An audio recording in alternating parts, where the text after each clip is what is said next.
Ketika orang mengeluarkan hartanya, dalam arti kemudian dia kehilangan atau kekurangan sebagian hartanya, kemudian dalam hatinya dia ada rasa bahagia karena dia telah bisa memberi, dia bersedekah, itulah mukmin. Itulah mukmin. Kan beda, memberi biasa-biasa aja perasaannya, apalagi agak keberatan, oke, selama dia ikhlas, dia dapat pahala.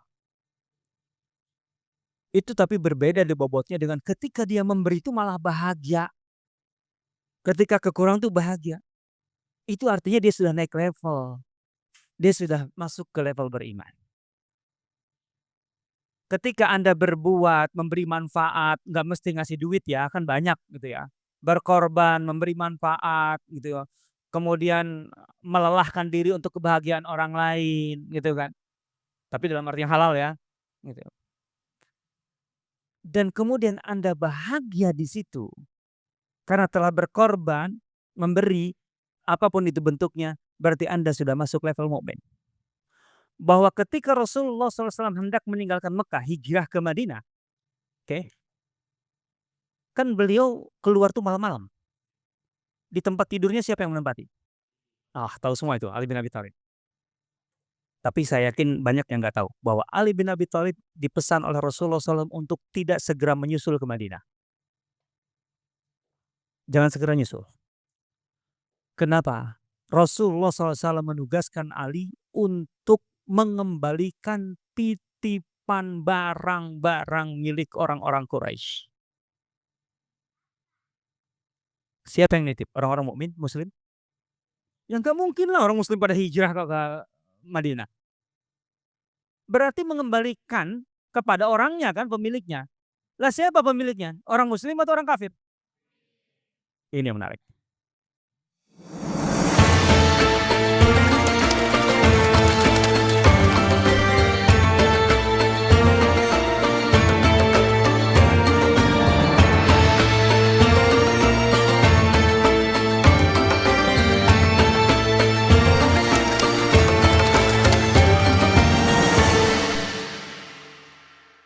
Bismillahirrahmanirrahim. Assalamualaikum warahmatullahi wabarakatuh.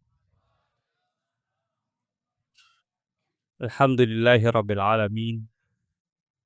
Hamdan katsiran thayyiban mubarakan fihi kama yuhibbu rabbuna wa yarda. Nusalli wa nusallim ala sayyidil khalqi ajma'in. سيد الأولين والآخرين خاتم النبيين قائد الغر المحجلين نبينا وحبيبنا ومولانا محمد وعلى آله وصحبه ومن اهتدى بهديه واستنى بسنته إلى يوم الدين أما بعد. Saudara-saudaraku muslimin muslimat yang berbahagia dan dirahmati Allah Subhanahu wa taala, alhamdulillah. Sepatutnya memang kita selalu memanjatkan syukur kepada Allah Subhanahu wa taala atas segala nikmat yang Allah anugerahkan kepada kita. Semoga kita semua menjadi hamba-hamba Allah yang pandai bersyukur agar nikmat-nikmat Allah terus ditambahkan kepada kita semua. Amin ya rabbal alamin. Salawat dan salam semoga tercurah kepada junjungan kita semua, teladan hidup kita, baginda Nabi Muhammad sallallahu alaihi wasallam, juga kepada segenap keluarga, sahabat, dan seluruh mengikut beliau. Dua istilah Islam dan iman ketika kita tempatkan sebagai satu paket, sesungguhnya tidak ada perbedaan antara Islam dan iman. Dalam kaidah para ulama bahwa dua istilah itu idza ijtama'a tafarraqa wa idza tafarraqa ijtama'a. Maksudnya dua kata ini kalau disebut secara bersamaan, disebut sekaligus dua-duanya iman dan Islam atau Islam dan iman, maka di situ pasti ada perbedaan. Tetapi kalau disebut sendiri-sendiri, Islam sendirian, iman sendirian, maka maknanya menjadi satu. Ketika kita menyebut contohnya diri kita sebagai muslim, itu artinya di situ otomatis ada iman. Tetapi ketika kita menyebut Islam dan iman sekaligus, ini Islam, ini iman, maka kemudian di situ ada perbedaan. Perbedaannya apa? Perbedaan kualitas. Perbedaan kualitas. Bagaimana kita memahami ini semua? Tentu kita akan kembali kepada sumber kita, kepada Al-Quran dan Sunnah. Yang paling jelas atau di antara yang paling jelas bagaimana kita memahami dua istilah ini, pertama dalam surah Al-Hujurat ayat 14. Surah Al-Hujurat ayat 14. Qalatil a'rabu amanna. Orang-orang Arab, orang-orang Arab Badui itu. Badui itu pedalaman. Intinya masyarakat Arab itu secara umum terbagi dua.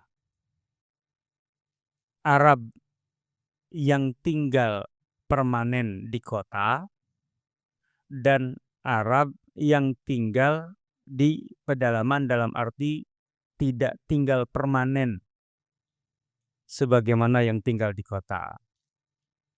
Mereka selalu berpindah-pindah dari satu tempat ke tempat yang lain. Mereka tidak membangun rumah. Karena kalau yang membangun rumah permanen. Tapi untuk tinggal mereka membawa tenda, berkemah. Inilah Arab. Dalam bahasa Inggris disebut nomad. Orang-orang nomad atau nomaden. Maka tidak cocok dengan Baduy Indonesia. Karena orang Baduy Indonesia tetap punya rumah. Kalau Baduynya Arab, ya nggak punya rumah. Kenapa demikian? Karena orang-orang Baduy itu menjalani hidup mereka dengan bergantung hampir sepenuhnya kepada ternak. Tentu saja kalau di sana unta, domba, kambing, 3 itu. Karena daerah Arab itu tidak subur seperti kita, hanya di tempat-tempat tertentu ada sumber air dan ada rumput, maka mereka tidak mungkin hidup permanen karena pakan untuk hewan-hewan mereka, peliharaan mereka itu tidak mungkin mencukupi. Sehingga ketika mereka menempati satu tempat di mana di situ ada air dan rumput yang tentu terbatas, di Arab ingat lebih banyak gurun, mereka mendirikan tenda, mereka berkemah.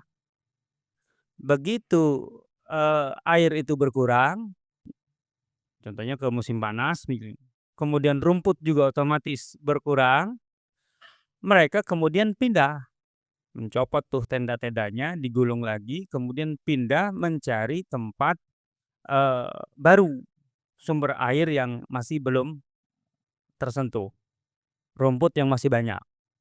Maka kemudian mereka pindah di situ, bikin tenda lagi, berkemah lagi, mendirikan tenda lagi.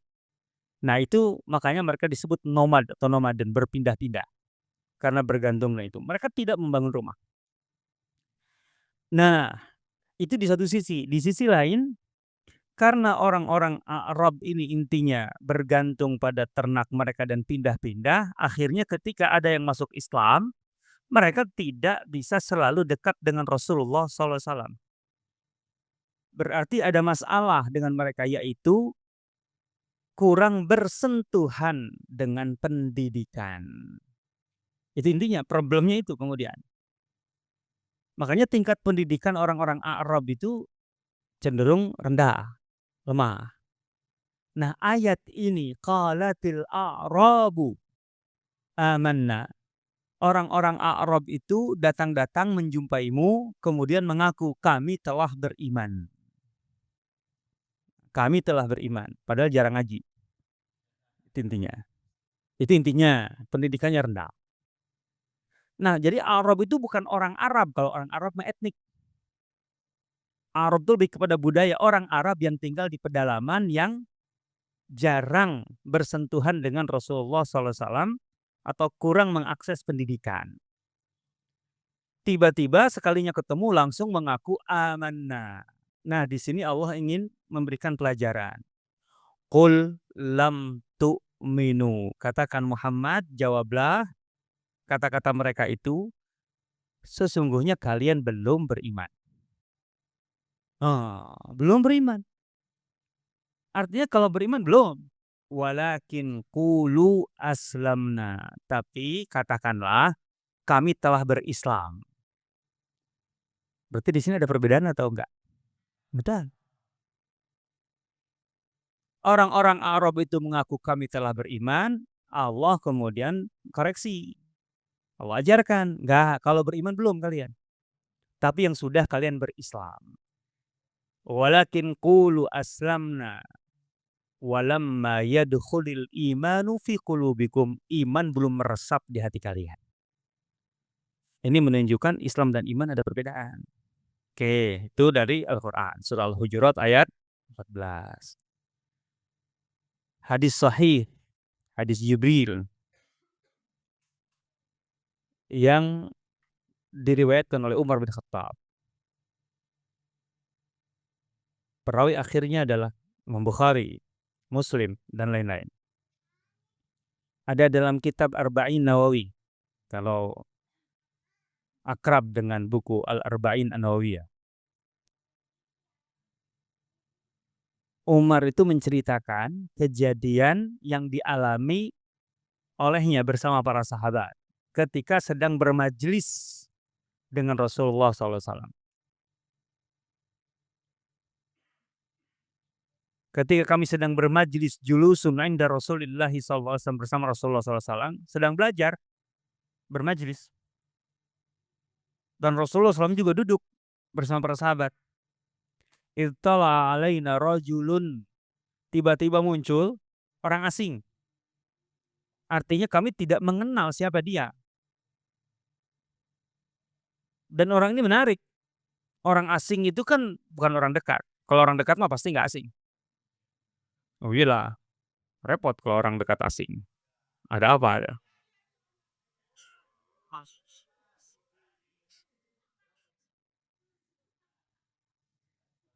Kenapa asing? Coba bayangkan orang tidak dikenal berarti jauh. Kalau jauh berarti datang ke situ dengan sarana transportasi, moda transportasi. Syadidus bayadis thiyab. Bajunya putih. Putihnya bersih. Orang dari jauh nggak mungkin bersih. Nah, kan masalahnya naik unta, nggak naik mobil kayak sekarang, gitu loh. Naik KRL aja bisa jadi lecek tuh baju. Syadidus sawadis sya'ri. Itu rambutnya hitam. Dan hitam betul, nggak ada kotornya. Gitu. La yura alaihi asarus safar. Kesimpulannya, orang nggak kami kenal tapi tidak ada bekas-bekas kotoran yang menempel dalam perjalanan. Aneh nih orang nih.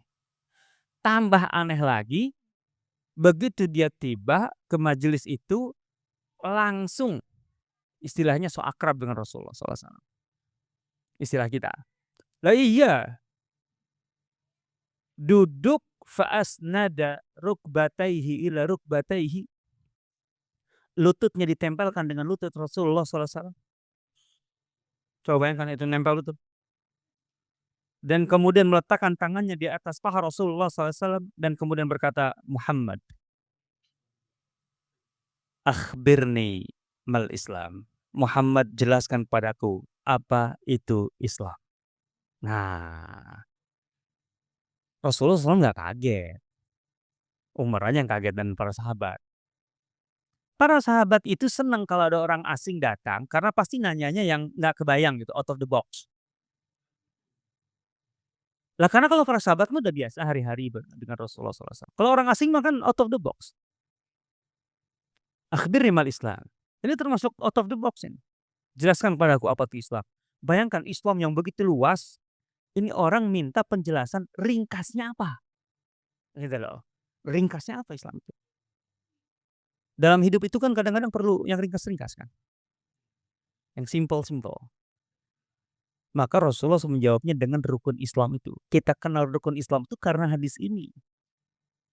Islam itu antasyhada la ilaha illallah, kamu bersyahadat, mendirikan salat, menunaikan zakat atau membayar zakat, shaum Ramadan dan kemudian haji kalau engkau mampu. Wah, Islam yang begitu luas disingkat nih rukunnya 5. Ingat rukun itu tahu nggak rukun? Rukun itu ini, pilar-pilar utama. Jangan kemudian merasa, "Oh kalau gitu udah 5 aja, saya udah Islam nih." Itu baru pilarnya, memang kalau bangunan emangnya nggak ada temboknya, nggak ada pintunya, nggak ada jendelanya, kan repot, nggak hanya pilar aja. Tapi ini pilarnya, ini yang tidak boleh tidak gitu loh. Kalau nggak ada bisa ambruk. Oke, yang menarik kemudian pertanyaan berikutnya, ada pertanyaan berikutnya. Sebelum itu, ini kan orang bertanya itu kan pada dasarnya atau pada umumnya, dia bertanya karena tidak tahu, karena pengen tahu. Ketika dijawab oleh Rasulullah SAW dengan rukun Islam itu, si orang ini, si tamu ini bilang, "Shadaqta, engkau benar." Lah, kata Umar, "Fa'ajibna." Kami kaget, nanya malah membenarkan. Berarti kan dia udah tahu ya, gitulah. Jadi kayak nguji gitu ya. Terus setelah itu, "Akhbirni mal iman." Berikutnya Muhammad, jelaskan kepadaku apa itu iman. Dengan pertanyaan ini aja, berarti Islam dan iman sama nggak? Beda. Ya kalau sama ya nggak usah ditanyakan lagi dong. Kalau memang Islam itu ya iman, atau iman itu ya Islam, ya sudah itu aja. Ternyata Jibril nanya, "Mal iman?" Maka Rasulullah menjawab SAW, iman adalah, nah yang rukun iman itu, "An tu'mina billahi wa malaikatihi wa kutubihi wa rusulihi wal yaumil akhiri wal qadari khairihi wa syarrihi." Ada 6 tuh. Lagi-lagi ingat, rukun itu artinya pilar. Iman bukan hanya itu. Jadi jangan merasa sudah beriman dengan, saya udah beriman ke 6 itu. Dalam hadis Rasulullah SAW, Rasulullah mengatakan, "Al-imanu bid'un wa sittun au bid'un wa sab'una syu'bah." Iman itu memiliki 60 atau 70 lebih cabang. Cabang iman. Jadi iman itu ada akar, ada batang, ada cabang, ada puncak. Puncaknya yang terindah gitu. A'laha la ilaha illallah. Yang paling rendah, cabang yang paling rendah, nah yang paling rendah loh.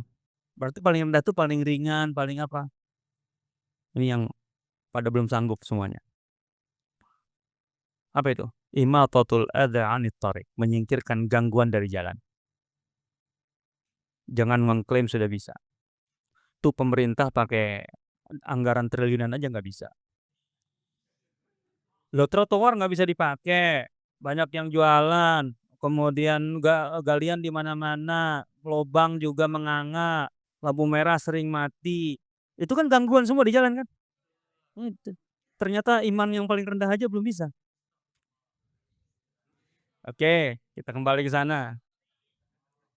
Yang repot pemotor-pemotor dengan jangan atau pembawa kendaraan suka bikin masalah di jalan.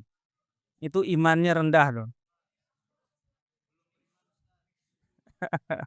Oke, kita lanjut. Yang penting di sini 2 dalil ini baik itu surah Al-Qur'an, surah Al-Hujurat ayat 14 ataupun hadis tadi, pertanyaan Jibril tentang Islam dan iman menunjukkan Islam dan iman itu berbeda. Intinya berbeda. Ketika kita menjelaskan apa itu Islam, apa itu iman, berarti ada perbedaan. Nah sekarang sifat perbedaannya itu apa? Apakah bentrokan, benturan, kontradiksi atau apa? Bukan. Iman dan Islam itu perbedaannya bukan benturan, bukan bentrokan, bukan kontradiksi, tapi perbedaan tahapan. Perbedaan tahapan. Ketika seseorang memulai menjadi hamba Allah, meyakini Allah sebagai Rabb-nya, Nabi Muhammad SAW sebagai Rasul-nya, beriman kepada Al-Quran, ketika dia mulai maka dia masuk kepada tahapan pertama yaitu berislam. Makanya kan pembukanya adalah syahadat. An tashhada an la ilaha illallah wa anna Muhammad Rasulullah. Ini tahapan pertama. Terus tadi yang rukunnya dan yang lain-lainnya selain rukun itu. Begitu tahapan pertama itu dia kemudian berkembang, dia kemudian semakin mantap, dia masuklah ke tahapan berikutnya yaitu beriman. Beriman intinya meresapi nilai-nilainya. Jadi ini yang paling jelas nih, perbedaan tahapan itu. Jadi kalau tahapan pertama, tahapan berislam itu intinya menjalankan yang zahir-zahir. Salat itu intinya zahir kan? Zakat juga begitu bagi yang mampu, bagi yang sudah memenuhi syarat, zahir. Puasa juga demikian, zahir gitu kan. Haji juga demikian, zahir. Itu yang zahir-zahir, yang tampak-tampak. Tapi kan kualitas pelaksanaannya itu nggak sama. Ada orang yang melaksanakan semua itu dengan meresapi makna-maknanya, nilai-nilainya, ada yang tidak. Coba aja lah, ada yang sholat itu kan, ada yang memang rindu menunggu waktu sholat. Tapi kan ada yang biasa-biasa saja. Ya pas sholat, sholat aja. Ada yang agak sedikit berat-berat dikit, jadi waktu sholat udah azan sekalipun dia masih santai, masih main game, kan beda-beda kualitasnya.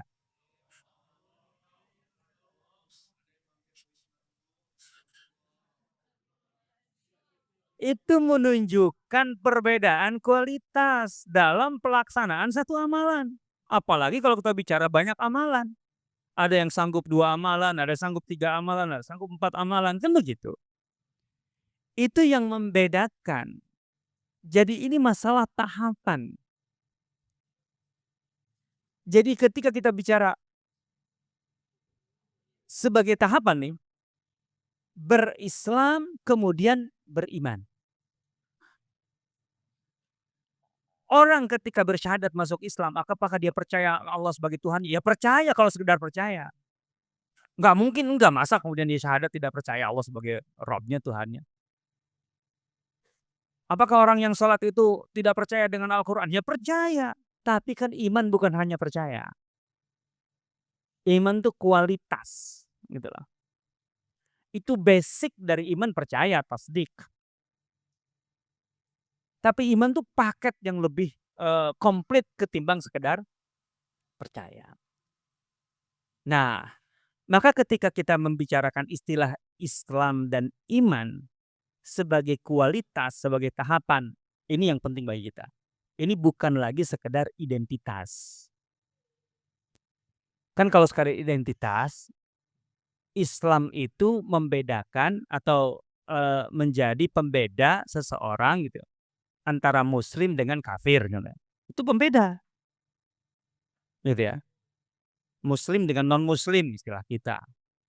Itu sebagai identitas pembeda. Tapi ketika kita bicara tentang kualitas hidup, gitu ya, maka berislam itu adalah tahapan awal gitu, yang harus diperkuat sampai betul-betul mantap dan kemudian dari situ masuk ke tahapan berikutnya, tahap iman. Kan gitu.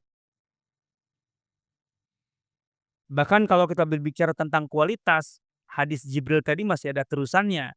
Setelah Rasulullah SAW menjawab apa itu iman, Jibril bertanya lagi, "Wamal ihsan?" Apa itu ihsan? Ihsan lebih tinggi lagi dari iman. Sebagai kualitas, ada yang namanya ihsan. Oh, itu kualitas tinggi itu.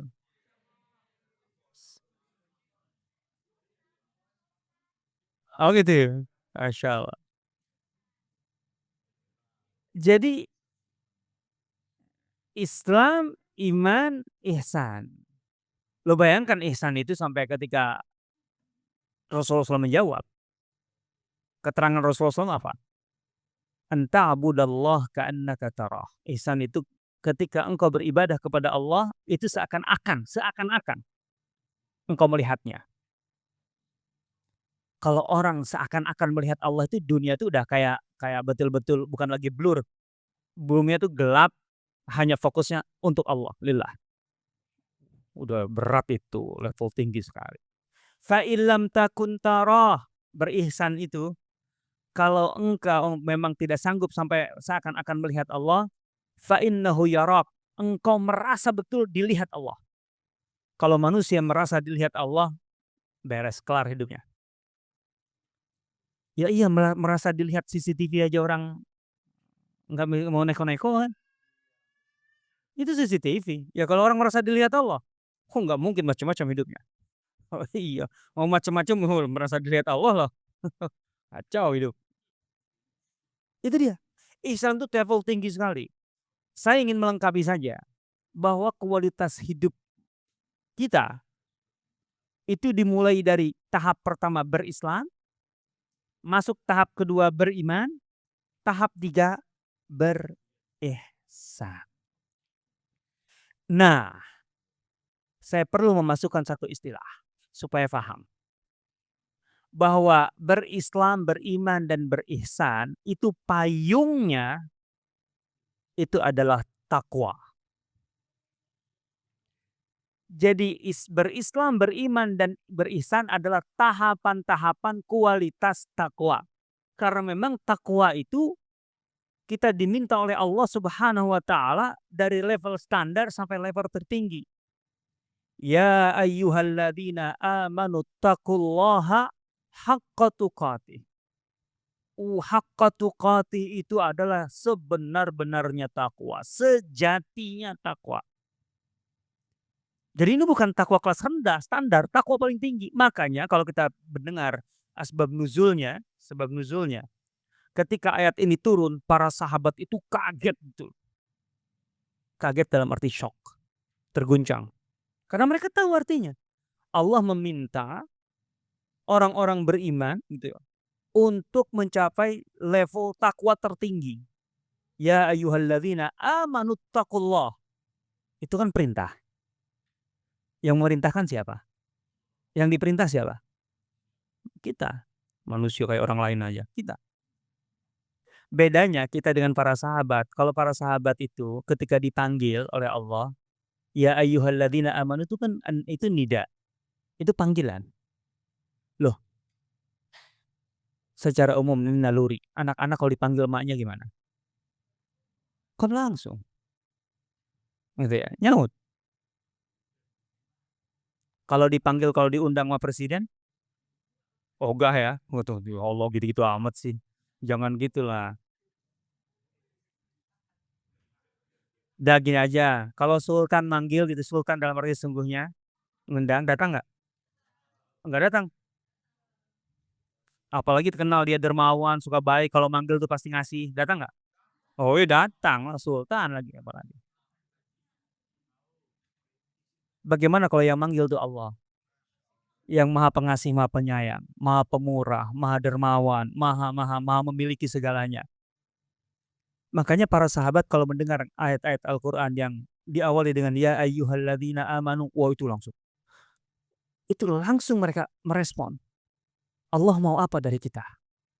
Apa yang Allah inginkan dari kita? Nah, bedanya dengan kita gitu. Baca ya ayyuhalladzina amanu tuh lewat aja. Heeh. Ya ayyuhalladzina amanu taqullaha haqqa tuqatih. Hai orang-orang beriman, bertakwalah kepada Allah dengan sebenar-benarnya takwa. Para sahabat paham ini Allah meminta, menghendaki mereka begitu, bertakwa di level yang paling tinggi.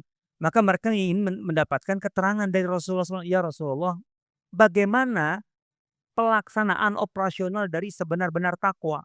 Ma haqqa tuqatih." Kan kita diminta ini. Terus apa itu? Operasionalnya di mana itu? Haqqa tuqatih itu. Apa kata Rasulullah? Ayyuta'allahu wa la yu'sa. Engkau taat kepada Allah dan tanpa maksiat. Siapa yang sanggup? Siapa yang sanggup taat kepada Allah tanpa maksiat? Wa ayyushkara wa la yukfar. Engkau mensyukuri setiap nikmat Allah dan tidak kufur kepada nikmat Allah. Aduh, kacau kita sekarang. Udah kena betul tuh. Yang di sisi ini ya kena, apalagi tadi taat kepada Allah tanpa maksiat, udah nggak kebayang. Segala nikmat Allah kita syukuri dan tidak kita kufuri. Ah, kacau udah, tenang kita. Dapat makanan, ih makan apa ini nggak enak. Jadi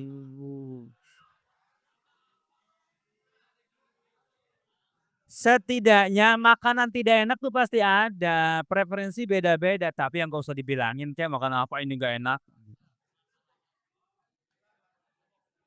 Itu yang kecil, yang kecil. Itu yang kecil. Ini contoh, susah. Makanya haqqa tuqatih itu berat. Para sahabat itu sampai sampai kemudian, "Ya Rasul ayyuna?" Siapa di antara kita yang sanggup melaksanakan perintah Allah? Allah memerintahkan kita, gitu. Ini ada perintah dari Allah dan kita tidak mungkin bisa menjalankannya. Sedih para sahabat. Makanya kemudian Allah meringankan dengan menurunkan fattaqullaha mastata'tum. Bertakwalah kepada Allah dalam batas optimal kemampuan masing-masing. Karena kemampuan optimal masing-masing itu pasti beda-beda, gitu ya. Jadi tidak ada standar tunggal. Coba pakai standar tunggal, imannya, takwanya harus kayak Abu Bakar As-Siddiq. Aduh repot. Diminta sedekah 100% dikasih Abu Bakar. Kan pernah Abu Bakar ngasih 100% kekayaannya. Siapa yang sanggup kalau standarnya Abu Bakar? Atau standarnya Umar 50%. Waduh, separuh gaji langsung potong, tak, gitu. Ngeri. Susah. Makanya ketika fattaqullaha mastata'tum, bertakwalah kepada Allah dalam batas optimal masing-masing. Jangan salah terjemah, karena banyak yang salah terjemah. Bertakwalah kepada Allah semampumu. Semampumu itu menunjukkan sebenarnya mau lari itu. Saya duit itu, ini Jumatan loh ya, ada warna merah, ada warna biru, ada warna hijau, ada warna abu-abu, ada kuning. Kan bertakwalah semampumu. Saya mah yang abu-abu ajalah, yang semampumu. Kesannya begitu semampumu itu.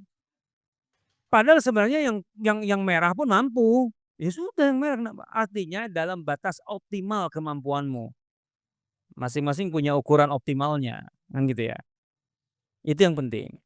Nah, ini standar takwa dari fattaqullaha mastata'tum sampai ittaqullaha haqqa tuqatih. Makanya di situ sebenarnya tadi ada hierarki, ada tahapan kualitas hidup kita. Berislam, beriman, dan berihsan. Sekarang kita fokus kepada istilah berislam dan beriman. Saya katakan tadi bahwa ada perbedaan kualitas sebagai tahapan tadi. Berislam tuh intinya kita mulai masuk gitu ya. Mulai masuk dengan mengamalkan amalan-amalan yang zahir dalam Islam. Makanya rukunnya tadi 5 dan semuanya zahir. Setelah syahadat otomatis kunci ya, pintu masuk. Setelah itu sholat, setelah itu zakat, setelah itu puasa Ramadan, kemudian haji. Oke. Jadi kalau orang sudah bersyahadat, sholat yang 5 waktu, ya zakat pas kalau mampu, kan gitu ya. Kalau nggak mampu ya otomatis nggak berkewajiban zakat. Puasa Ramadan pada dasarnya mampu semua. Setidaknya 3 inilah yang bisa 3 yang bisa dikerjakan. Setelah syahadat tentu saja. Itu sholat dan puasa Ramadan, itu bisa dikatakan semua muslim bisa melakukannya. Karena kalau zakat dengan haji tergantung kepada kemampuan. Ketika kita mengerjakan itu, jangan menganggap kemudian, "Wah, dia soleh banget nih." Karena ada ngomong, "Dia soleha banget, sholatnya aja 5 waktu." Kelihatannya iya, tapi sebenarnya membuat kita senyum-senyum kecut itu. Apa? Standar soleha itu sholat 5 waktu? Memang seharusnya itu minimal. Soleh banget sholatnya aja 5 waktu, lah terus emang berapa? Kan memang seharusnya 5 waktu yang fardu itu. Artinya itu bukan bukan pujian, karena itu standar minimal, gitu loh. Alhamdulillah dia soleh banget gitu kan, puasa Ramadannya ya apa namanya, tamat gitu. Iya, Allah ini minimal, paling minimal. Padahal sholat aja kan selain fardu ada sunnah, kan gitu kan. Puasa juga selain fardu Ramadan ada sunnah, kan gitu. Baru pujian itu kalau ada tambahan-tambahan itu. Dan itu pun masih dalam amalan-amalan zahir dalam level berislam. Makanya tadi dalam surah Al-Hujurat ayat 14 itu, orang Arab itu salah, salah persepsi. Dia pikir dengan bersyahadat dan sudah sholat gitu loh, wah kami levelnya udah tinggi nih, amanah, kami sudah beriman. Enggak, belum. Lam tu'minu, kalau beriman belum, kamu sudah berislam saja, baru di level itu, gitu ya. Kita harus objektif dong, kalau memang baru bisa sholat 5 waktu, jangan kemudian merasa muslim yang sudah paripurna, kacau betul itu. Sudah selesai gitu sebagai muslim. Jangan. Kenapa? Kalau iman tuh karena harus ada yang lebih, walamma yadkhulul imanu fi qulubikum, harus meresap, ada nilai yang meresap.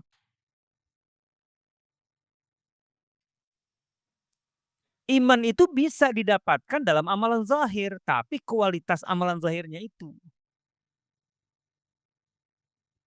Sahabat Abu Darda, sahabat Nabi SAW, itu menjelaskan begini, ketika orang bersedekah, oke, bersedekah, kan sedekah juga, zakat itu sebenarnya sedekah wajib ya.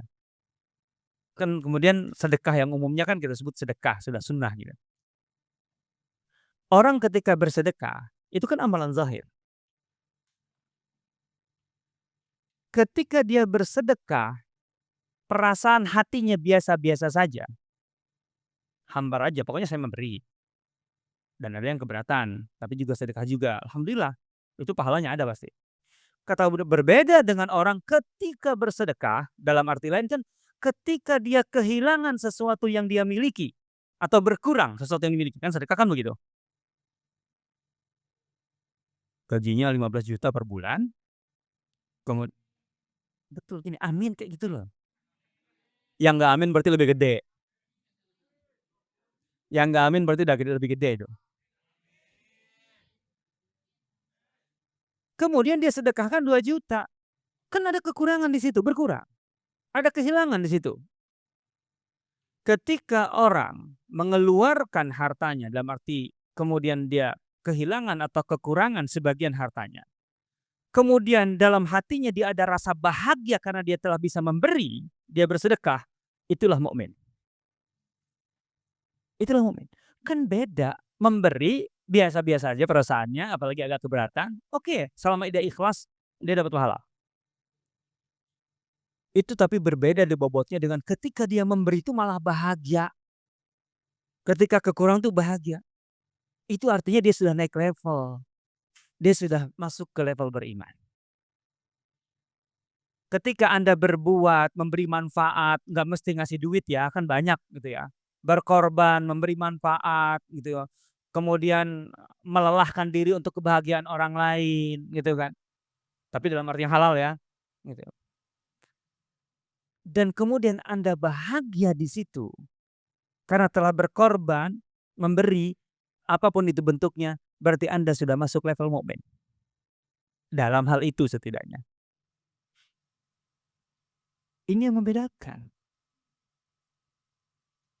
Nah, makanya sebenarnya saya katakan tadi yang perlu kita tahu itu adalah ukuran-ukurannya. Syahadat itu orang masuk Islam. asyhadu alla ilaha illallah. Tapi setelah masuk, nah itu. Yang fardu-fardu tadi, ya itu amalan rukun Islam. Umumnya kita di salat dan puasa Ramadan, umumnya. Sebagian sudah zakat. Yang sudah haji alhamdulillah, berarti sudah selesai rukun Islam. Yang belum haji angkat tangan. Mudah-mudahan dimudahkan oleh Allah.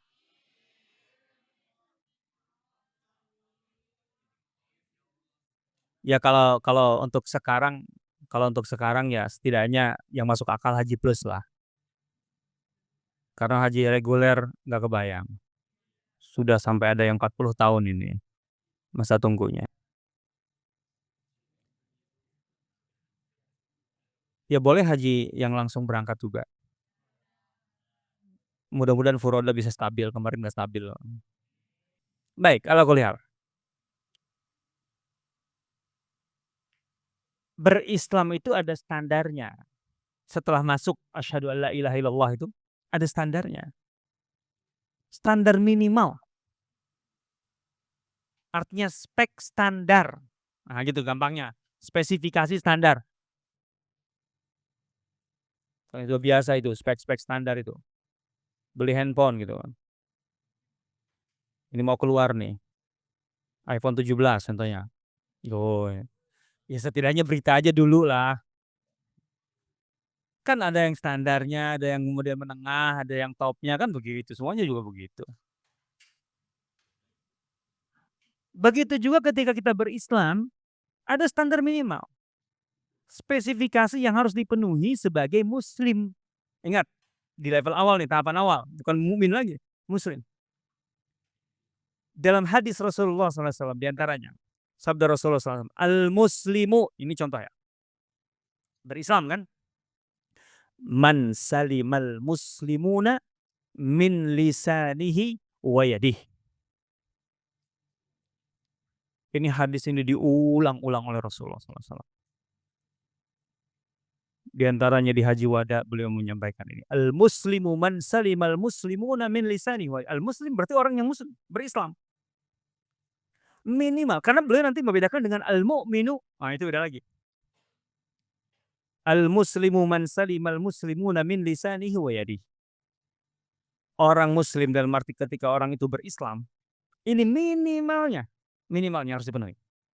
Adalah orang yang bisa membuat orang muslim lainnya di sekitarnya itu merasa aman dari gangguan lidahnya, ucapannya, dan tangannya, tindakan tangannya.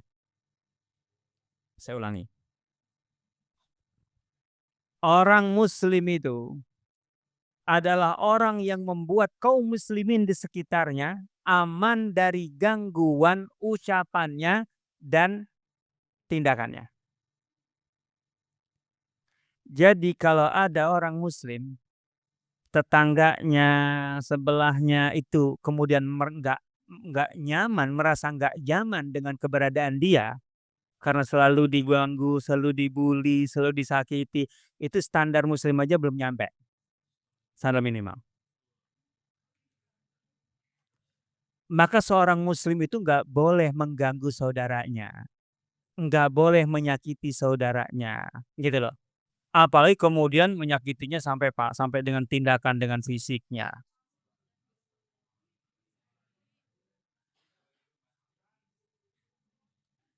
Karena itu standar minimal muslim. Muslim itu gini, keberadaannya di tengah lingkungan sesama muslim. Ini minimal kan sesama muslim. Keberadaannya itu menguatkan lingkungannya. Itu intinya. Termasuk lingkungan kerja. Jadi seorang muslim itu kehadirannya di tengah lingkungan sesama muslim, gitu, itu harus menguatkan, tidak boleh melemahkan, tidak boleh malah merusak dengan menyakiti, mengganggu dan seterusnya. Gak boleh. Yang penting di sini harus ada standar psikologis ya. Jangan baperan. Kan kalau baperan masalahnya padahal sebenarnya tidak diganggu tapi merasa diganggu, repot itu. Itu sisi lain yang diperhatikan. Tapi yang penting di sini, gitu ya, ketika kita menjadi muslim, ketika kita berislam, ingat berdasarkan atau pesan dari hadis Rasulullah SAW tadi, kehadiran seorang muslim di tengah lingkungan sesama muslim itu harus menguatkan, tidak boleh melemahkan, tidak boleh merusak. Kalau ada seorang muslim lalu keberadaannya di tengah lingkungan sesama muslim itu justru merusak, maka dia tidak memenuhi standar minimal sebagai muslim. Artinya masih sangat rendah di bawah standar. Al-muslimu man salimal muslimuna min lisanihi wa yadihi. Ini kemudian Rasulullah SAW bedakan dengan level lebih tinggi, al-mu'min. Al-mu'minu man aminahun nas ala amwalihim wa dimaihim. Kalau orang sudah berada di level mukmin, yang terdampak bukan hanya lingkungan sesama muslim, semua manusia bahkan. Artinya mau muslim mau non muslim itu bisa mempercayainya, nyaman berada di dekatnya, baik terhadap hartanya ataupun terhadap nyawanya.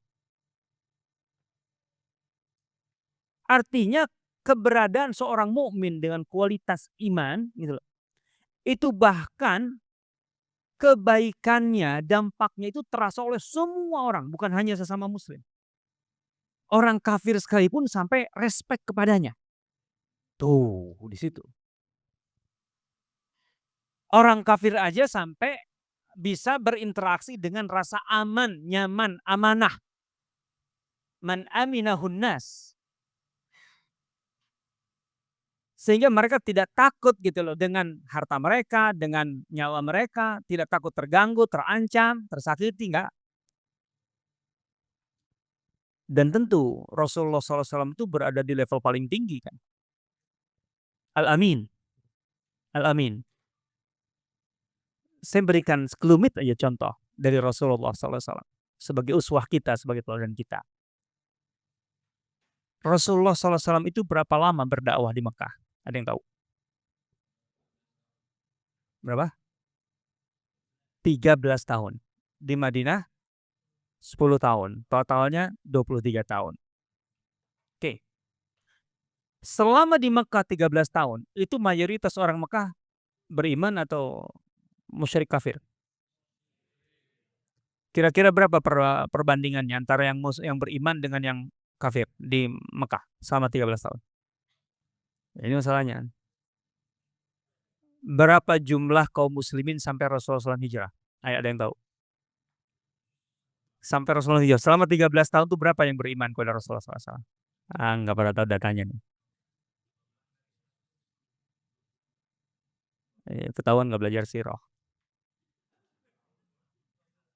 Sekitar 200 orang. Sekitar 200 orang.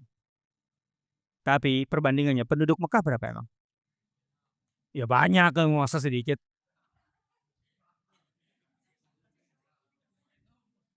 Jawabnya juga banyak sedikit lah. Data ini penting. Kisarannya antara 6.000 sampai 8.000 orang penduduk Mekah. Jadi 200 orang itu hanya berapa persen? Paling 3%. Gitu ya.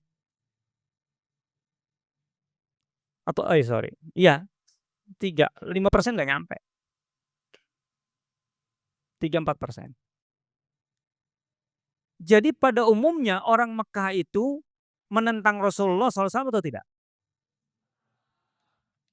Dan banyak yang sangat-sangat memusuhi Rasulullah SAW. Ya, sebutlah nama Abu Lahab, Abu Jahal. Oh, sentimen itu.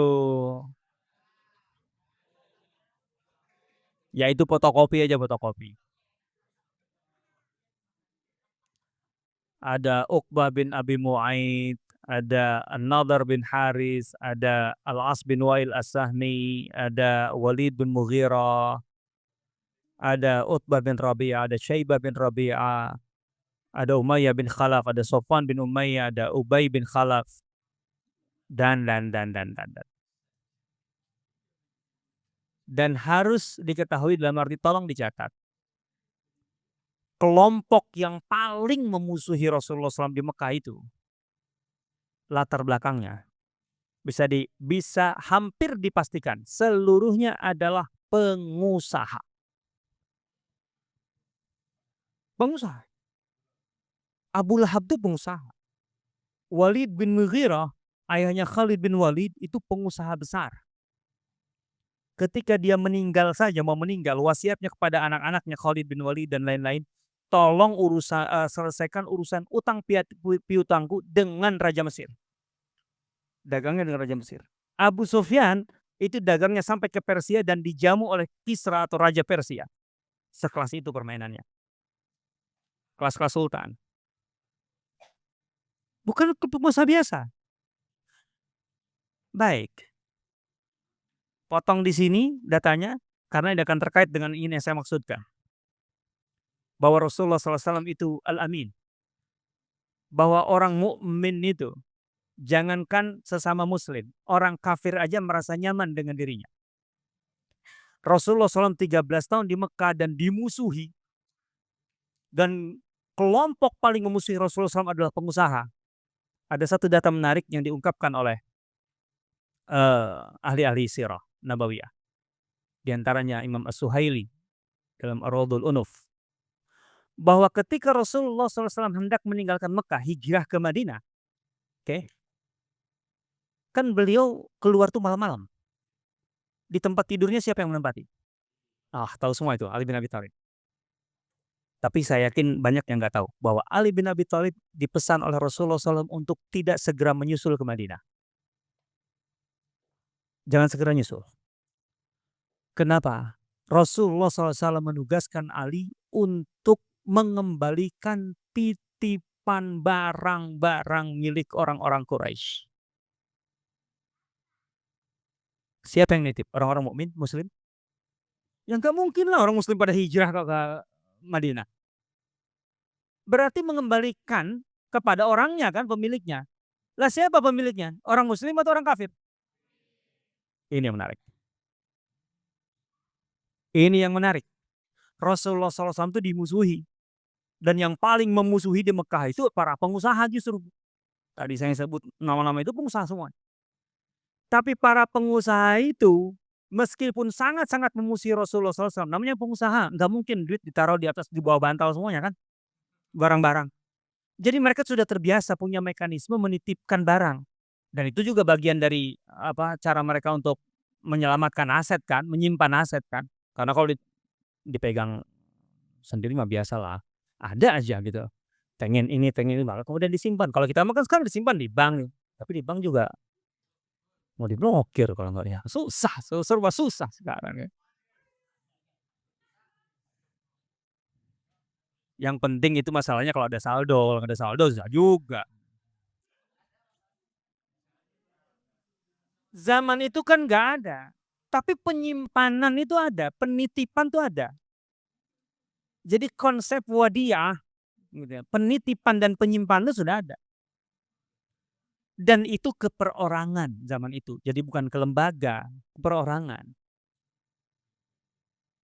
Jadi orang-orang Quraisy yang kafir-kafir itu, yang pengusaha-pengusaha itu, ketika mereka ingin menyelamatkan, ingin menyimpan, ingin menitipkan kekayaan mereka, mereka punya daftar, checklist. Siapa yang paling bisa kita percaya? Mereka tidak bisa menghapus. Di nomor pertama adalah Muhammad. Tidak bisa. Bayangkan, mereka itu di satu sisi memusuhi, tapi kalau mau menyimpan harta, menyelamatkan harta mereka, Muhammad kutitipkan. Itu nggak bisa mereka hapus.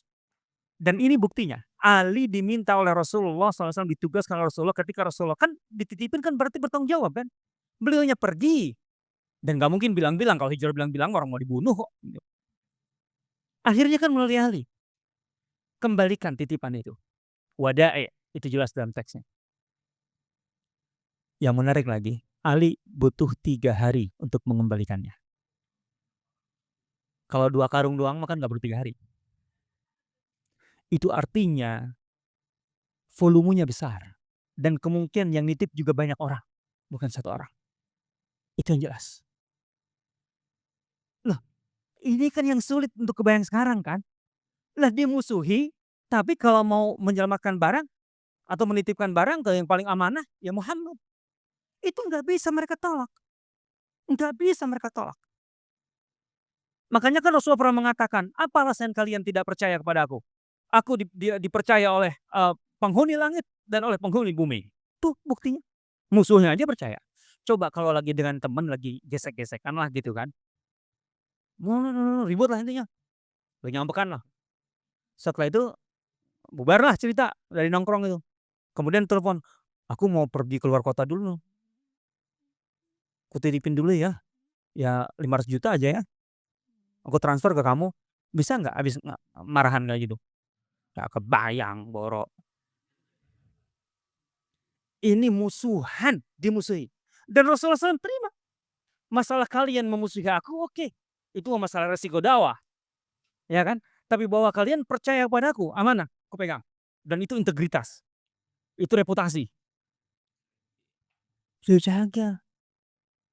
Jangan dibayangkan bahwa di situ Rasul dapat benefit.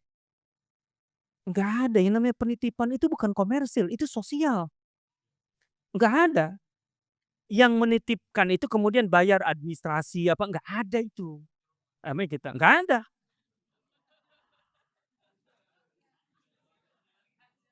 Karena yang didapat oleh orang yang menerima titipan amanah itu bukan manfaat materi.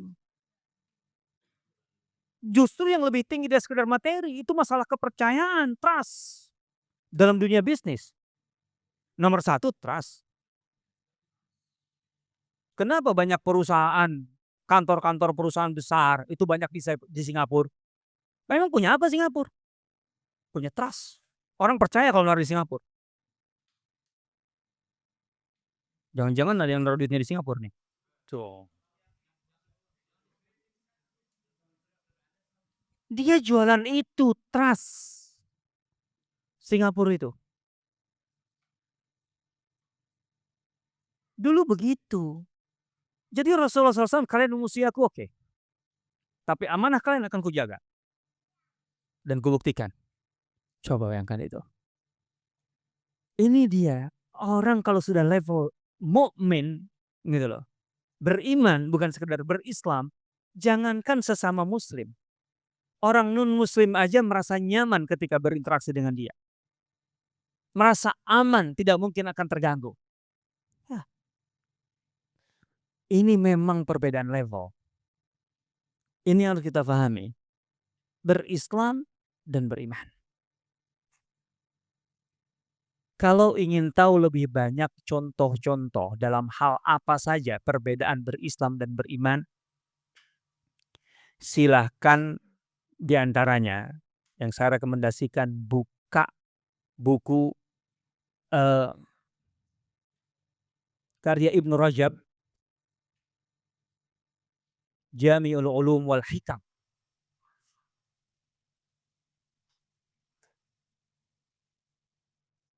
Keterangan atau syarahnya terhadap hadis tadi Jibril, apa itu Islam, apa itu iman, itu kemudian menghimpun atau mencatat banyak riwayat hadis-hadis dari Rasulullah SAW yang menjelaskan apa itu Islam, apa itu iman. Memberikan contoh apa itu Islam, apa itu iman. Sebagaimana hadis tadi, al-muslimu man salim al-muslimuna min lisanihi wa yadihi. Laisal mu'min alladhi yashba'u wa jaruhu ja'i'un ila jambih. Bukanlah mukmin dalam arti belum dia di level beriman, kalau seorang itu makan dan kekenyangan sementara tetangganya kelaparan. Berarti pertama ada perhatian dan kepedulian, dia tahu tetangganya, kondisi tetangganya seperti apa. Pertama itu, ada informasi. Yang kedua, moralnya. Bagaimana seseorang bisa makan kekenyangan sementara tetangganya kelaparan. Itu bukan orang mukmin. Dalam arti belum berada di level iman gitu. Yang kayak gitu. Coba bayangkan ini. Tetangga itu kan ada al-jari dzil qurba, wal jari al-junub, was-sahibi bil jamb.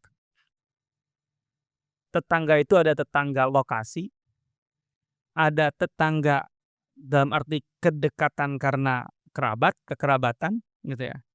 Ada tetangga karena dia adalah karib, sahabat karib kita. Kita kemana dia berjam bersama kita. Persahabatan harus kita maknai dengan Islam iman tadi. Persahabatan bukan sekedar kita kemudian akrab dengan seseorang, teman ke sana kemari, bikin acara bareng, kita bareng. Tapi begitu dia saldonya kosong, kita diam aja, pura-pura nggak tahu. Kalau kita bersahabat karib dengan seseorang, kita seharusnya tahu sampai titik itu bahwa sahabat karibku dia lagi kekurangan nih. Diam-diam kan biasanya sahabat karib tahulah sampai nomor rekeningnya kan gitu. Langsung ditransfer. Itu baru tuh namanya sahabat karib dalam arti di level mukmin, beriman. Tuh kan, berat memang naik level itu. Tahu, nggak mudah itu. Kan kita biasa karena sahabat karib kan, kalau ngobrol lepas, kalau acara lepas gitu. Tapi pas bagian duit susah. Ayo, ini gimana kita meningkatkan kualitas kita dari berislam ke beriman. Gitu ya. Ada dalam satu riwayat menarik. Seorang salafus saleh, ya, dia menerima kedatangan sahabat karibnya di masa lalu. Artinya udah lama nggak ketemu. Udah lama nggak ketemu dia. Begitu sahabatnya itu datang, berjumpa, kemudian sahabatnya itu cerita. Ceritanya setengah berbisik. Sampai kemudian si orang ini kaget. "Oh, kamu segitunya?" gitu. Dia kemudian masuk ke dalam rumah, dia bawa semua uang yang dia miliki. "Selesaikan urusanmu, pulanglah cepat." Jadi rupanya teman ini udah lama nggak ketemu, sekalinya ketemu dia punya masalah keuangan. Sahabat karib, tapi udah lama nggak ketemu kan biasa begitu. Nah, begitu sahabatnya seneng, pergilah kan. Si orang ini menangis. Istrinya kemudian muncul. Wah, istrinya solehah nih, ini tipikal solehah banget. Istrinya bilang begini,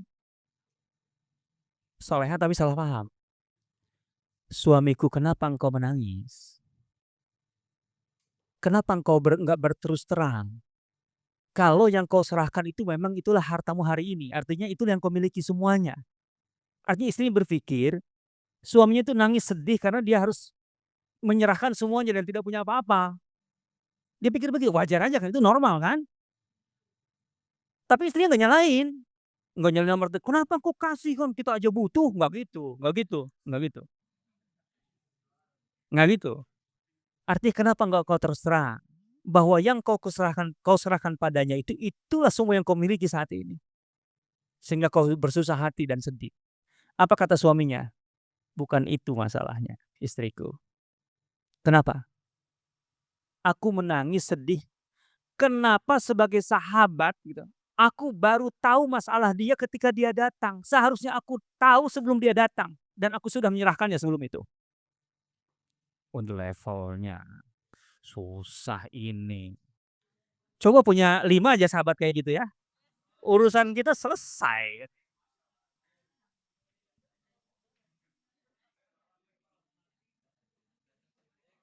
Itulah perbedaan level. Itu maksud saya ya.